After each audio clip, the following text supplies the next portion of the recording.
नमस्कार शिक्षक साथियों।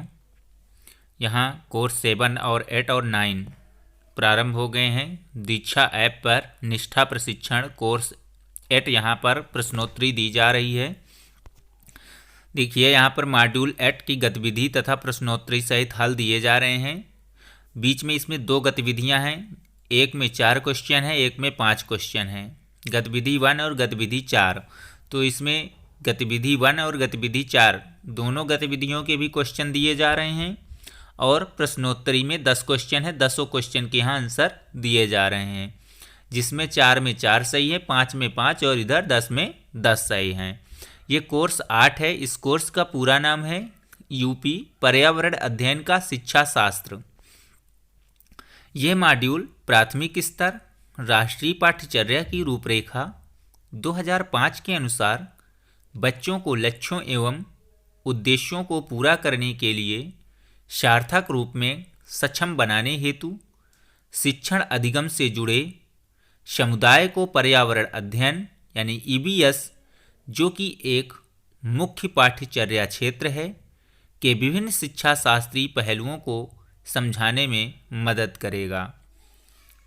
ये मॉड्यूल में शिक्षा शास्त्रीय पहलुओं को समझाया गया है।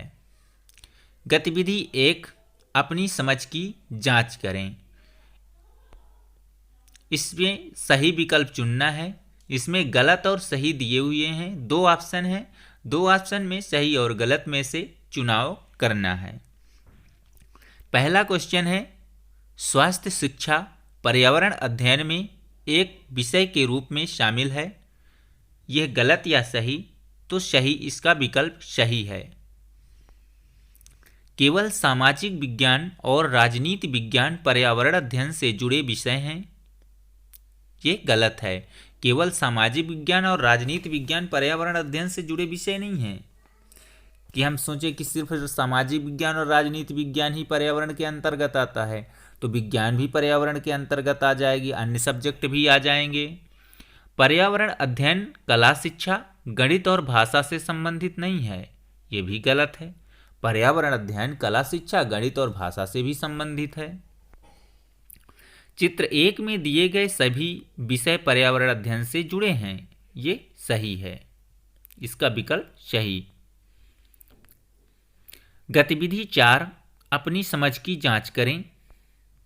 इसमें क्वेश्चन फर्स्ट है, जल संसाधनों में पीने योग्य और ना पीने योग्य दोनों जल होते हैं।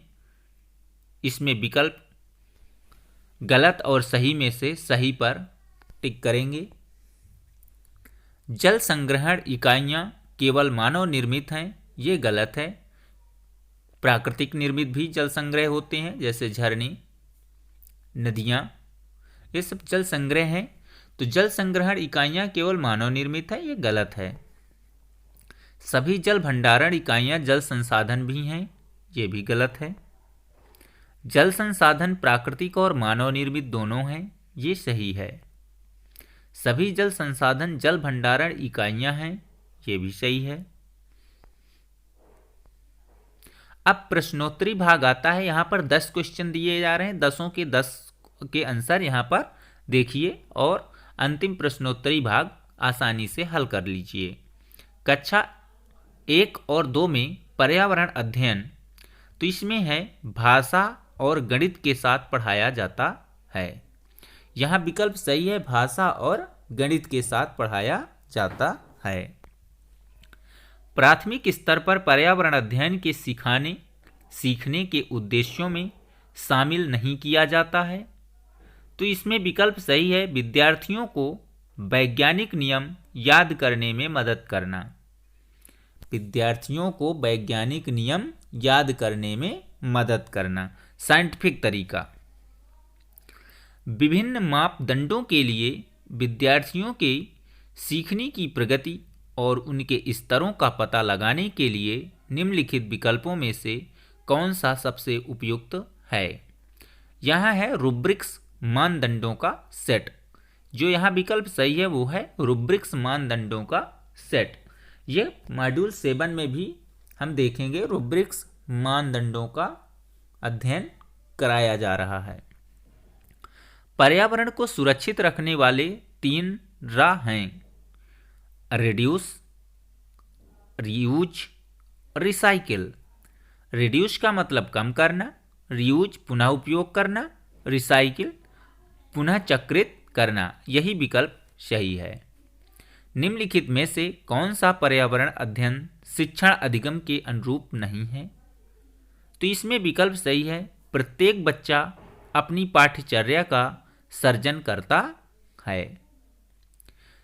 अगला क्वेश्चन है, निम्नलिखित में से कौन सा बच्चों के बीच व्यक्तिगत सामाजिक गुणों को बढ़ाने में मदद करता है? इसमें विकल्प सही है, कक्षा में सहयोगी और सहकारी रूप से सीखने को बढ़ावा देना। अगला क्वेश्चन, प्राथमिक स्तर के पर्यावरण अध्ययन की पाठ्यचर्या में होना चाहिए। विकल्प सही है, आसपास की चीज़ों की जांच पड़ताल करने के अवसर उपलब्ध करवाएं। पर्यावरण अध्ययन जिसे बढ़ावा नहीं देता है वो है परिभाषाओं को याद करना। पर्यावरण अध्ययन परिभाषाओं को याद करने का बढ़ावा नहीं देता। राष्ट्रीय पाठ्यचर्या की रूपरेखा के अनुसार पर्यावरण अध्ययन के लिए कौन सा वाक्यांश सही है? इसमें विकल्प सही है, पर्यावरण अध्ययन की प्रकृति अंतर विषयक है। अगला क्वेश्चन है, निम्नलिखित में से कौन सा कथन पाठ्यचर्या संबंधी अपेक्षाओं और सीखने के प्रतिफलों के बारे में सही है? इसमें विकल्प सही है, प्रत्येक कक्षा के लिए सीखने के प्रतिफल अलग होते हैं। Thank you.